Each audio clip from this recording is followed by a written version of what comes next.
A partir del verso 4, el escritor nos empieza a explicar la diferencia entre un sacerdocio y el otro. Mire lo que dice el 4. Considerad, pues, cuán grande era este. ¿Quién? Melquisedec, a quien Abraham el patriarca dio diezmos del botín. Ciertamente, los que de entre los hijos de Leví reciben el sacerdocio, dice, tienen mandamiento. ¿Qué es un mandamiento? Una orden de tomar del pueblo los diezmos según la ley. Eso estaba establecido así. Es decir, que de sus hermanos, aunque estos también hayan salido de los lomos de Abraham. Está hablando que es de la misma naturaleza. En los primeros versículos vemos que es Abraham mortal ante un ser inmortal. Y ustedes saben que dar el diezmo tiene un significado. Primeramente es algo que Dios ha establecido para que el sostenimiento de su casa, ¿verdad? Pero también tiene un significado. Cuando uno diezma, está reconociendo al ministro como su autoridad, ¿verdad? Y aparte está honrando a Dios al ser obediente, ¿verdad? Es muy importante, por eso esa acción de diezmar trae tanta bendición para el diezmador, ¿verdad? Porque dice que si tú diezmas, el devorador se va. Si tú no diezmas, hay un devorador que no te deja ser próspero. ¿Por qué? Porque no estás sometiéndote a la autoridad ni estás honrando a Dios. Y por eso es tan importante el diezmo, ¿verdad? Dar a Dios lo que Él ha establecido para el sostenimiento de sus ministros. Para eso es.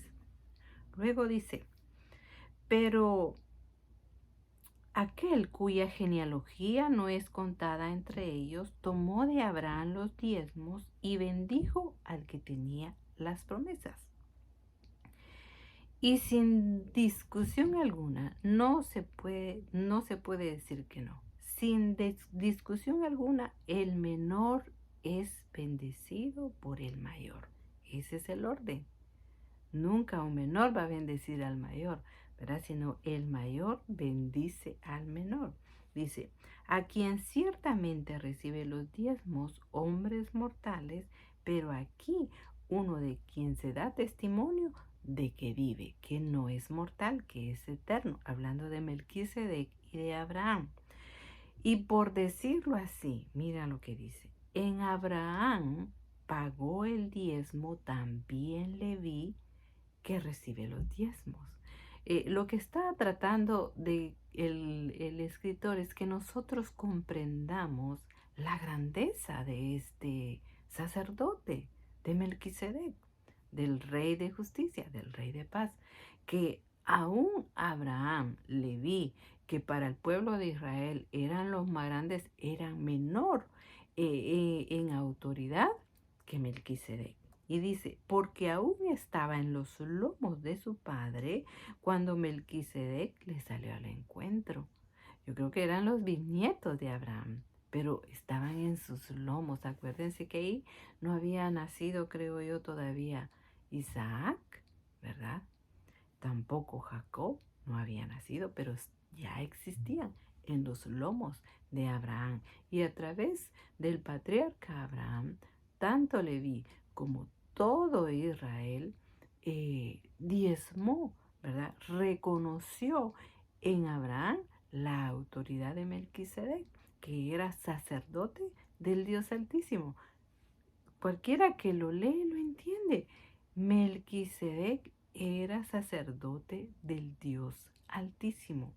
Era, y dice que era semejante al Hijo de Dios, porque son eternos, son seres espirituales, no son seres creados, son seres que existen por la eternidad, ¿verdad?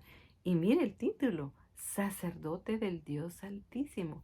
Recuérdense que el tabernáculo de Moisés, el templo de Salomón, era un diseño que fue copiado en los lugares celestiales, que le fue mostrado a Moisés. Por lo tanto, lo que se hacía en lo terrenal era figura de lo que iba a venir después.